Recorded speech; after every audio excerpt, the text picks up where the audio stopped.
পালং দিয়ে আমি একটা চচ্চড়ি করবো। দেখুন আমি শীষ পালং নিয়ে নিয়েছি, শাকটা আমি কেটে নিয়েছি।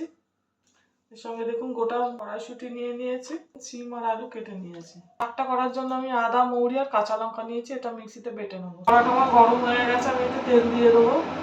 তেলটা আমার গরম হয়ে গেছে, কালো জিরে নিয়েছি, কালো জিরে ফোড়ন দিয়ে দেবো। শুকনো লঙ্কা নিয়েছি, শুকনো লঙ্কা ফোড়ন দিয়ে শাকটা এবার আমি এর মধ্যে দিয়ে দেবো। দেখুন এই মশলাটা বেটে রেখেছিলাম, এর মধ্যে দিয়ে দেবো। হলুদ নিয়েছি, হলুদ দিয়ে দেবো। জিরে গুঁড়ো নিয়েছি, জিরে গুঁড়ো দিয়ে দেবো।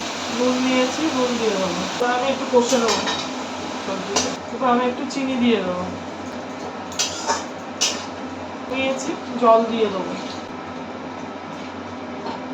ঢাকা দিয়ে দেবো। তরকারিটা আমার হচ্ছে। আমি একটু বেসন দিয়েছি, বেসন দিয়ে দেবো। সবজিটা আমার বানানো হয়ে গেছে, এবার আমি নামিয়ে নেবো। শীষ পালং শাক দিয়ে আমার চচ্চড়িটা বানানো হয়ে গেছে। এইভাবে বাড়িতে বানিয়ে করে খাবেন, ভালো লাগবে। আর আমার চ্যানেলটা ভালো লাগলে লাইক, সাবস্ক্রাইব আর শেয়ার করুন।